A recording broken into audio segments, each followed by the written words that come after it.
Hey everybody. Okay, so today, a couple of things that I need to do here.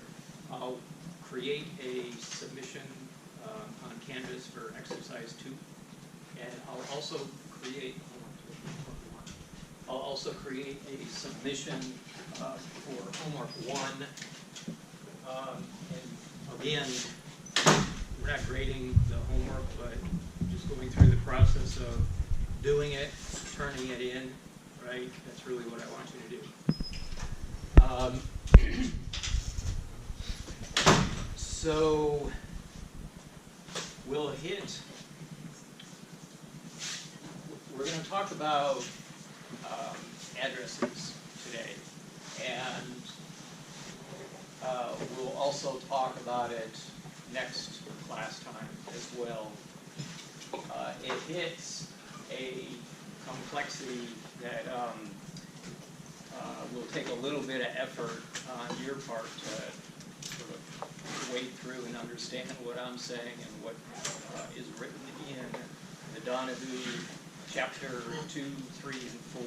So basically, everything that I'm talking about related to IP addresses is well described in those chapters. So again, today will be an introduction. So there's a set of slides that I'll probably go through quickly. We'll go back next class time and go through that same set of slides, looking at some other things in them. So in JIT, if you do a JIT poll, you should see some new stuff. Right? Should be a directory called simple UDP echo, something like that. Yeah. I want to ask a question. When you're in the JIT folder and you do a JIT pull, does that automatically get everything? Yes. Okay. Yeah. So if you CD into CpSc 360, whatever, and then do a JIT poll, Okay. it should be up to date. Then you can double check, do a JIT status, and it should say you're up to date.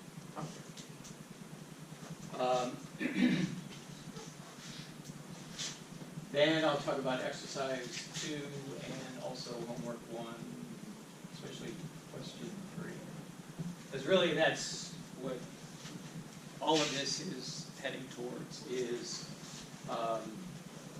homework 1, question 3, it's the UDP echo program, okay, which you probably have noticed there's a complete implementation of the UDP echo program that's in JIT right now. And so go to code, UDP echo. We're basically working our way towards recoding it, okay, because this code has a long history to it. There's a lot of stuff in there that makes it very confusing, and it also doesn't support IPv6 addresses. So,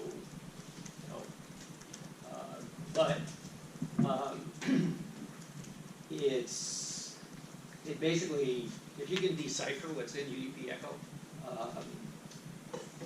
you'll be able to use that to answer the questions in homework 1, question 3. All right, so let me first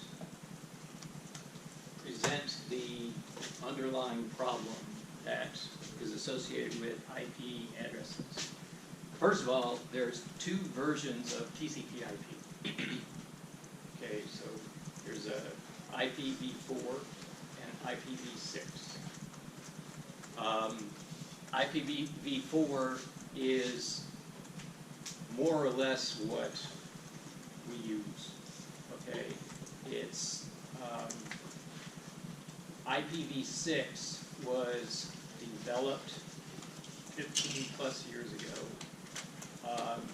The problem that IPv6 attempted to address was the address space limitations with IPv4. Okay, so by that I mean an IPv4 address, when we look at the code we'll see this, it's there's a couple of structures, but down underneath there's a struct called inAddr, and the field SAddr is the actual IPv4 address, and it's a uint32, okay, which means it's a 32-bit entity. So that says that the IPv4 address space sort of draw it like a pie. Okay, so this would be the first address, call it 0. Second address would be 1, go all the way around, and the highest number you can make from a 32-bit unsigned int is 2 to the 32nd, right? Which is like 4.3 billion something or another. Okay, so that says there's 4.3 billion some IP addresses, v4 IP addresses. Okay, the problem is they're all assigned. Okay, so if you were to start a company and your company needed a web presence, and so you needed internet addresses, there's no way for you at this point to acquire a slice of that pie. Okay, instead you'd have to go to a wireless operator, not a wireless operator, a network provider, who most likely does own a slice of IPv4 addresses, and they would rent you those addresses. Okay, so all the addresses have been assigned to either network operators or very large companies like AT&T and IBM and Google. So IPv6, the main thing that it adds, so when we talk about TCP IPv6, you can assume that TCP, UDP, all the 4 protocols are identical, and they are. The biggest change is in what the address looks like. It's just a bigger number. So the SAddr for IPv6 is here uint8. SAddr, it's an array of octets. So it's 16 octets, which is 128 bits versus 32 bits. So 2 to the 132 is a very big number. Okay, so we can pretty much assume we can assign an IPv6 address to, every device, every whatever, machine, human, animal, whatever, its own IPv6 address. Okay, so from our perspective, we have a coding problem because the structs associated with either v4 or v6 are a little bit different. And so there's 2 approaches a network program developer, like you all are, can take. One is your program, you make the decision that it's v4 only, okay, which is okay. Or you make the decision that you'll support v4 or v6, and you'll have a little bit of code that's different to handle the two cases. Okay, it's not all that painful, but it's not ideal. Or you write code that can operate seamlessly over either v4 or v6 addresses. Okay, and that is what chapter 3 talks about in Donohue, is how you go about doing that. Okay, that's really the preferred way, because that way your code can support what I'll talk about here in a second, a dual stack host. So, a little hard to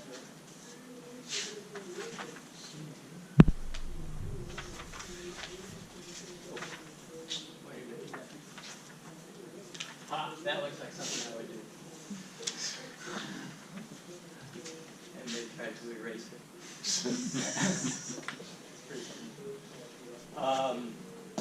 Okay.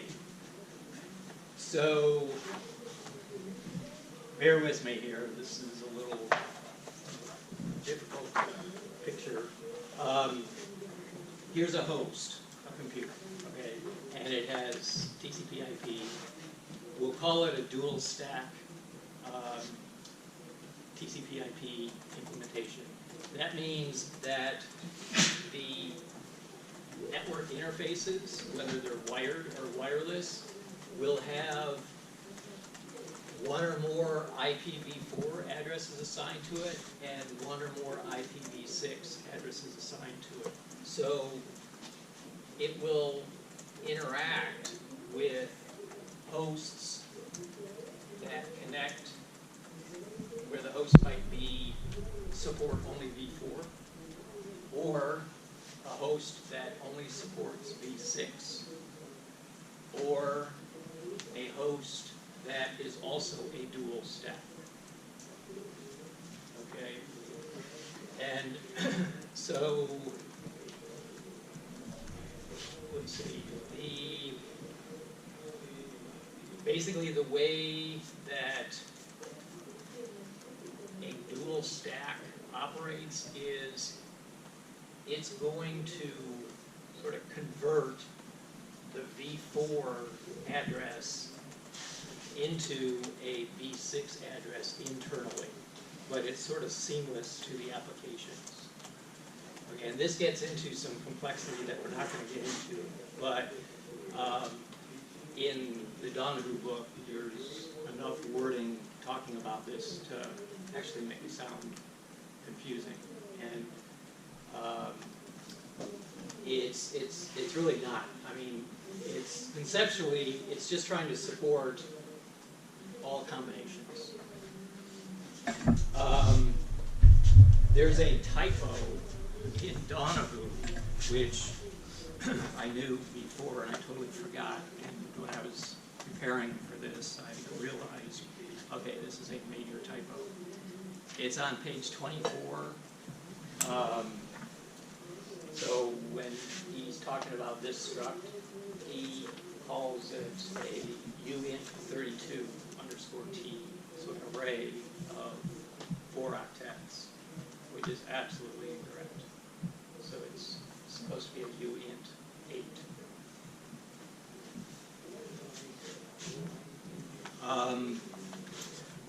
Okay, so that sort of sets the stage for our discussion. Okay, and the next 2 days, we'll focus a lot on the addressing discussion, because it actually sort of bleeds into a general understanding of how the internet works.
question that might not be easy to answer. Okay. If IPv6 is Yeah. able to accommodate IPv4, Right. and it also has, you know, way more, you know, possible addresses to use. Right. Is there a purpose to write an IPv4 specific application, or would it make more sense to go with the broader spectrum, or broader scope, and just write it immediately in IPv6? Okay, so that's a really good question. The problem is, when IPv6 was sort of released and in the standards world, something else became available called network address translation, okay, which we'll talk about later after exam one. But basically it almost on its own, it solves the IPv4 address shortage problem. So in brief, basically network address translation, or NAT, if you have like at home, if you have cable access or something, and you're using a modem, okay, it is set up to run NAT. So internally, it's your devices are using private IP addresses. We're going to talk about this. And when it communicates with the outside world, the NAT function at that router basically is swapping the internal addresses for its external address. So it's allowing devices to share one single valid IP address. So basically IPv6 stalled for the last 15 years. Okay? There hasn't been a significant use. Like if we look at the statistics, you know, maybe 5% of all traffic is IPv6. So the world is still dominated by IPv4, and so I definitely wouldn't recommend coding an application for just IPv6, because you'll run into a situation where it won't work because you have to deal with IPv4 devices. So the best approach is what we're going to be talking about, where if your application can do either 4 and 6, and we'll become familiar with the code that's required to do that. One thing in the internet, well, basically software systems in general, the larger, the more widely they're deployed, the more complex they are, directly correlates to how long they're going to exist in the real world. Okay, so there's some of this older IPv4 stuff which will hang around for the next 100 years. Okay, just like in companies, you know, when they're using like back-end software, you know, it typically is 20 years old, and the cost to upgrade is just painful. So things take a while to evolve and get replaced. Okay, so read over 10 pages. It's actually really interesting. Good read on IPv6 basics.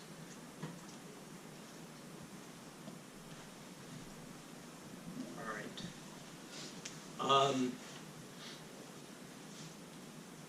So I did write this down and I didn't go through it. Yeah. Exercise 2, why did it get moved back to the end of the day instead of Friday? That's probably a mistake. My bad. I literally was typing and clicking and doing everything. When is it due? So exercise 2 is due Friday. Homework 1, just you can get it done this weekend, right? I mean, I'll post the submission. I'll have the deadline be midnight on Saturday, just to assign a deadline, but you'll be able to submit it for, up to 2 days after, something like that, so just try and do it. I did push back the exam. I've been brainstorming with our TAs here on, how to best help, because we're sort of plowing through a whole bunch of material really, really fast, and trying to think of creative ways to help. This is what I've come up with, and so, man, don't be shocked here, it's a little bit different from what we talked about yesterday.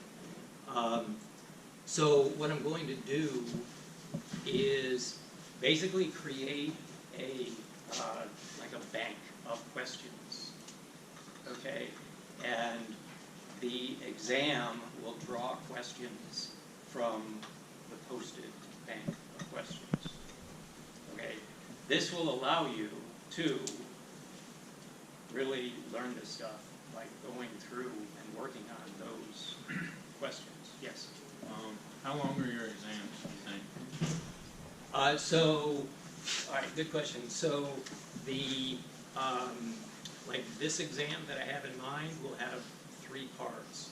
The first part, probably 40 to 50%, will come from the bank of questions that are like fill in the blank.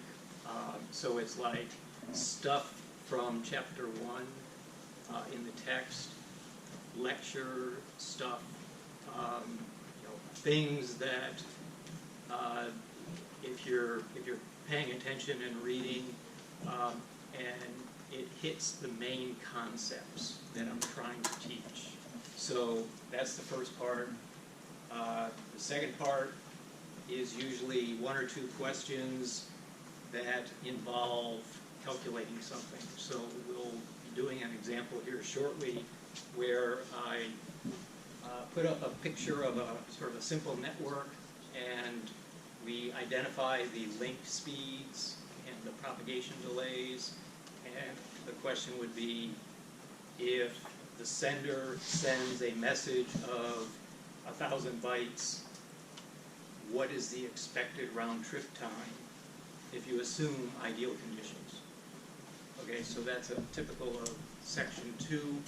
And then section 3 would be, I would show you a code snippet from the solution to homework 1, question 3, that UDP Echo program. And, it'll be very straightforward if you understand that code.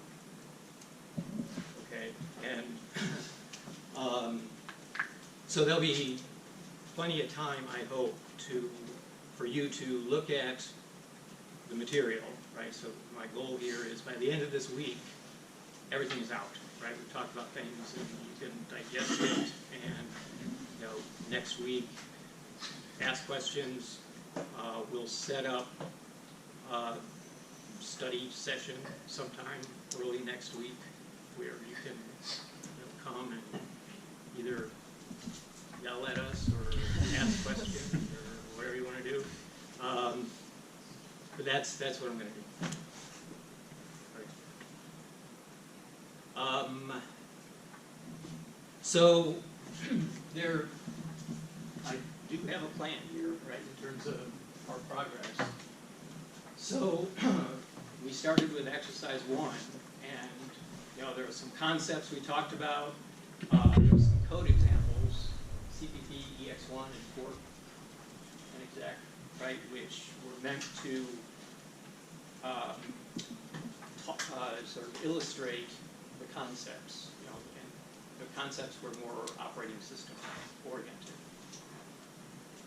And then we get into exercise 2, where we're starting with code from the Donahue book, and we'll look at the starting point of that today. In exercise 2, I asked you to do a sort of a simple extension to it.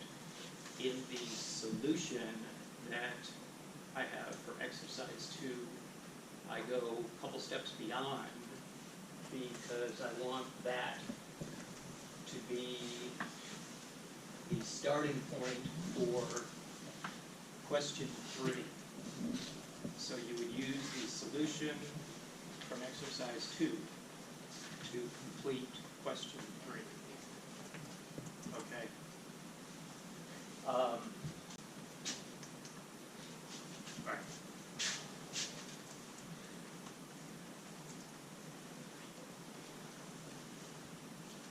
Actually, so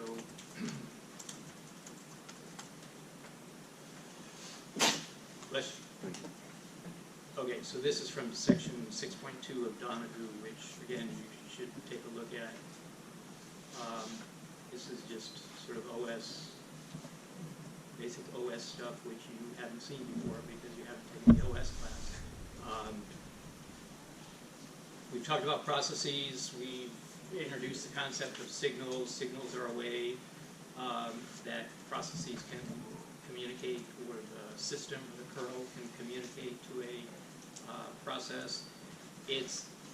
We'll be talking about something called inter-process communication. It's not, I don't know if it's a form of inter-process communication, but it's very limited. So in other words, signals they're defined by the system, right? And so the mechanism for dealing with signals is they're handled asynchronously. So your code, if it wants to support a signal, would have to sort of register a handler for that signal.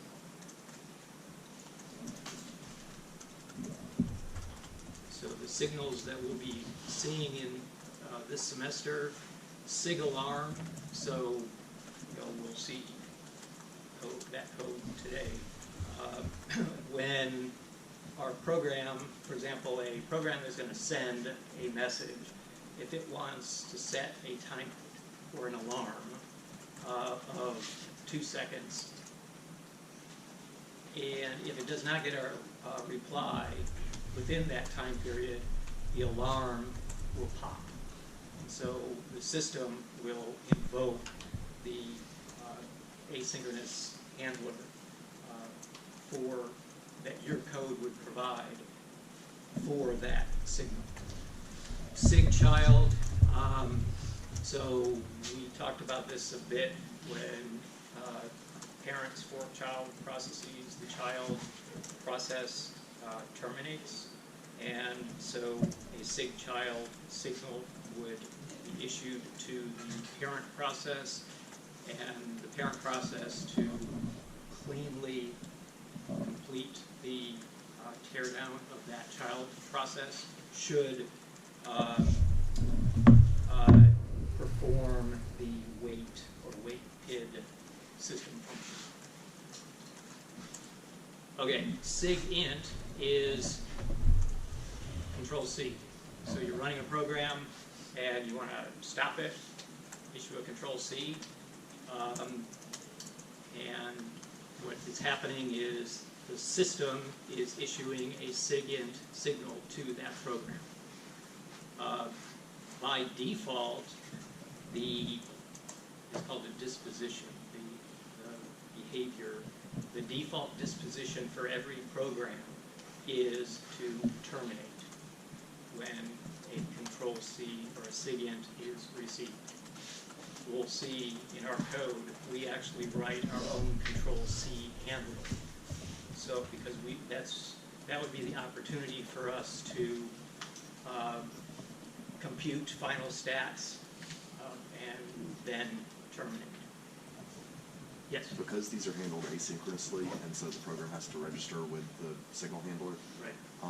Is it like a program invocation or process invocation that it registers with that SIGINT handler to look for those Control-C commands? Or when does it do that? Exactly, and we'll see that code in a second. Yeah, there's 2 system calls that allow us to register our signal handler with the system, and we specify what signals we're interested in.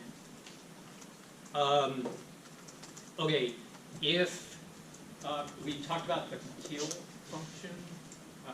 So if one of your programs ever goes berserk, it doesn't even respond to a control C, right? I mean, it's all happened to everybody. If you, in another terminal, if you do a PS and find the process ID of that program that's gone wacky, then you use the kill program, and you can issue a sig term or sig kill to that process ID, and that will tear it down. So the kill is, it actually does more than just kill a process. So, which means it does more than issue a sig kill signal to that process. You can actually use kill to send any signal to any process. So it's a super useful program.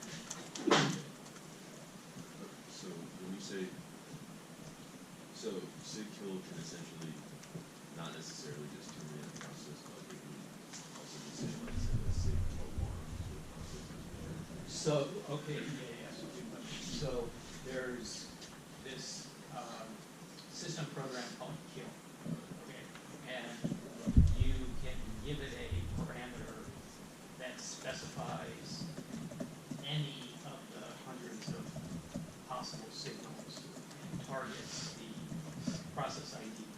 So you can send, for example, you can send a sig hint to a running process, and so instead of doing a control C on that process, you can do it through the kill program.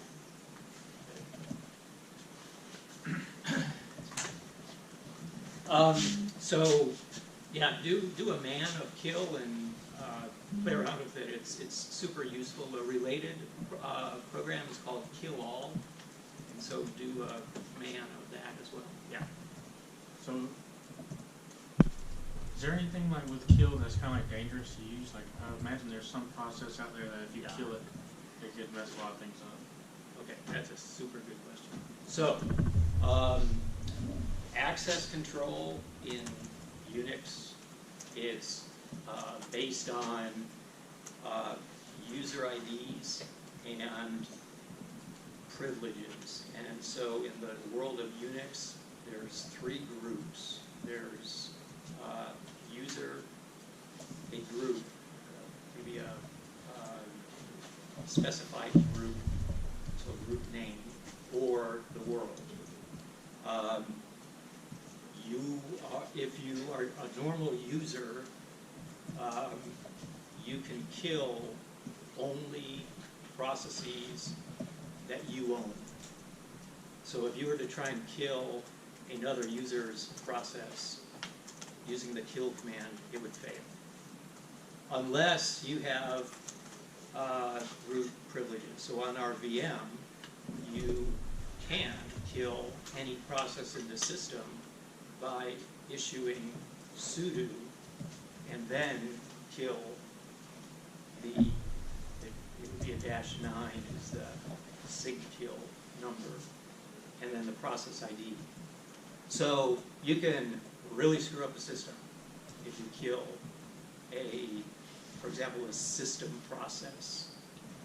And so we haven't talked about sudo, but you've seen it already, right? So in order to issue apt-get or apt installs, you have to preface it with a sudo. So what sudo does is it temporarily bumps you up to effectively root a super user for the duration of the command. And by default, when we set up our Ubuntu system, your user ID that you create will be allowed to do sudo. So basically, you're a sysadmin. If on, like our department Linux machines, if you tried to do a sudo, it'll come back to you with some sort of a nasty message saying, you can't do this, a record of this is going to be logged, whatever, right? So we don't have sysadmin access on production systems, which is a good thing, right? So that was a great question.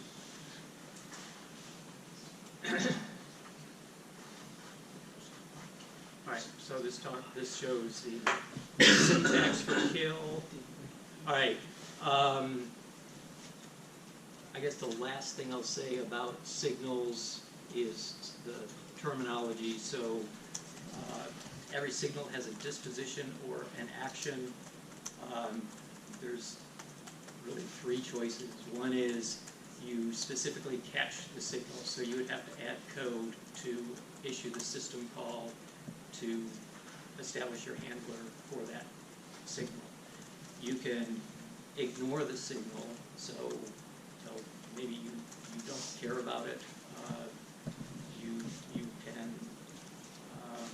You can actually issue a system call that says ignore the signal, or you can rely on what's called the default disposition. So my example of, by default, a Control-C, the default disposition is to immediately terminate the process. So two ways to register your handler or set the disposition. There's a function called signal, and we'll actually see this line in the code that we look at. So this is saying to the system, here is the address of my handler for handling a SIGINT signal. And when Control-C occurs, your code will be invoked. SIG action is a bit more complicated. There's two routines, system calls. One is, first of all, there's a data structure called a SIG action, and the two main fields to look at, you set the handler, so basically you're passing the address of your handler, putting it in that field. SIG field set, it's setting it's basically a bit mask field where there's at least 16 or so options of sort of pretty specific behaviors that might come up. And if you do a man SIG action or SIG field set, you see the possibilities. And then the actual SIG action call is where you complete the process. So you'll see in our code we do both a signal and we do a SIG action. We do both ways.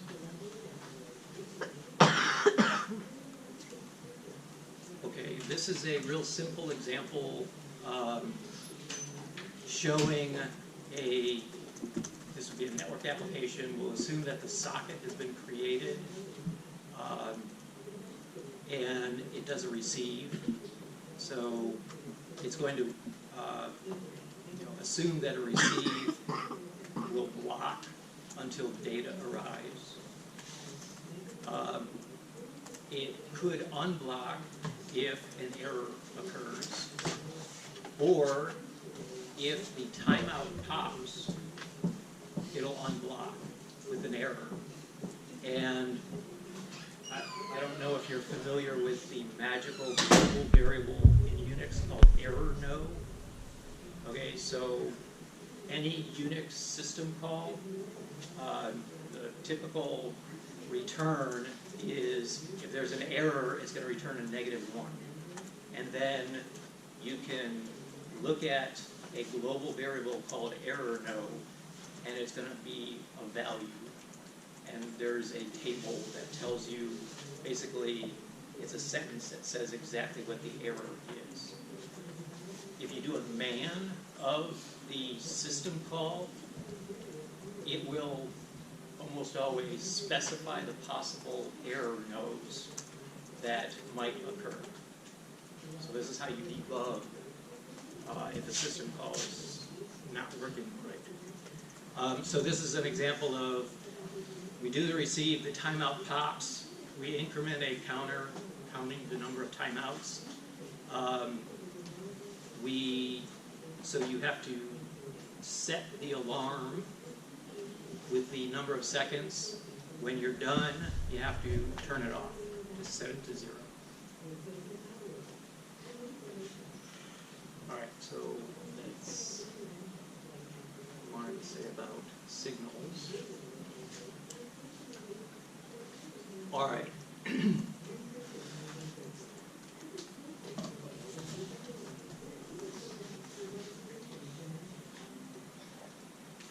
So there's actually quite a bit of information in this PDF. We'll be going back to it multiple times. All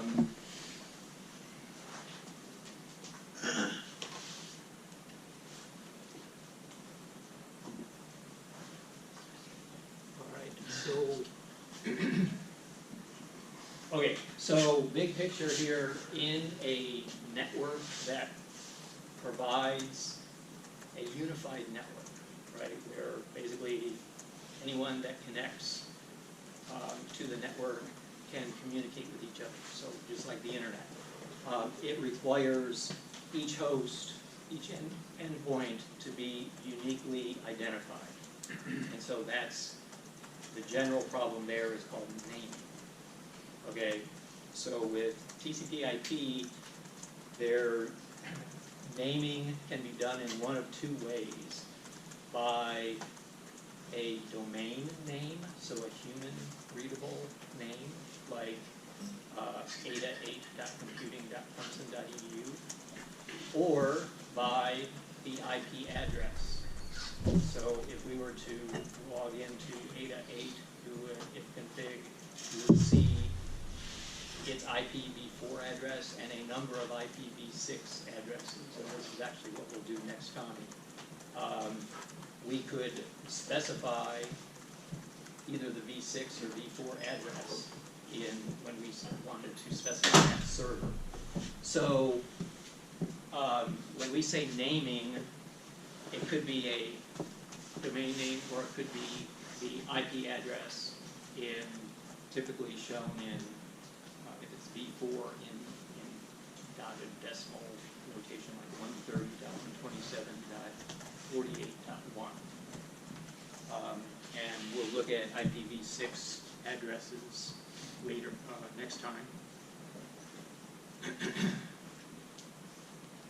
Okay, so IPv4, the original IPv4 addressing mechanism was called classical addressing.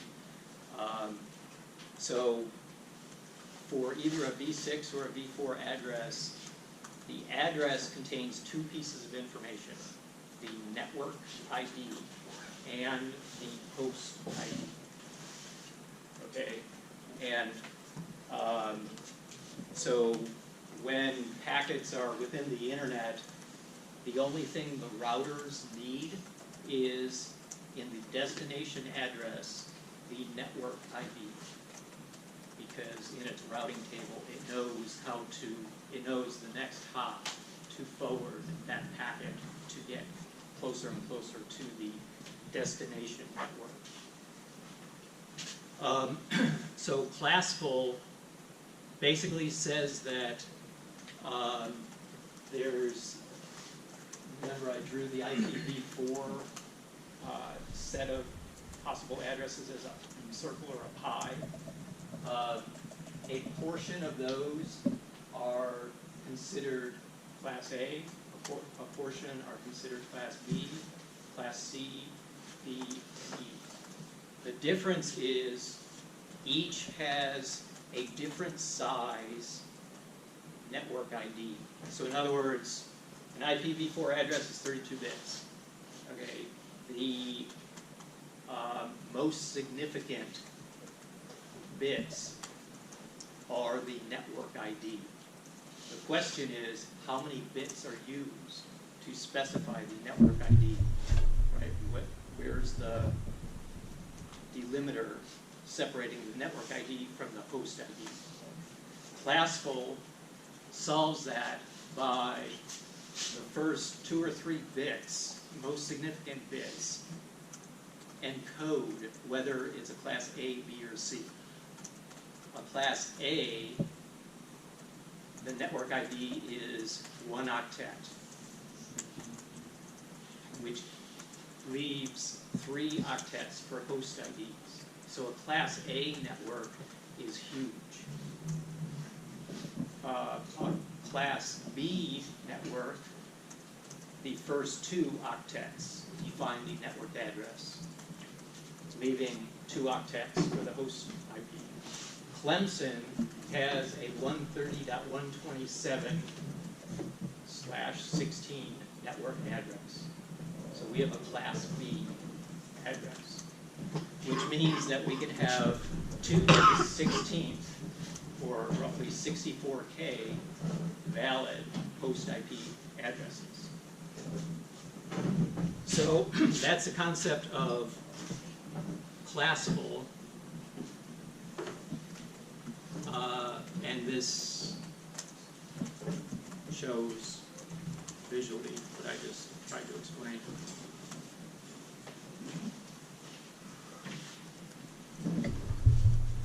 Last thing I'll say before I stop.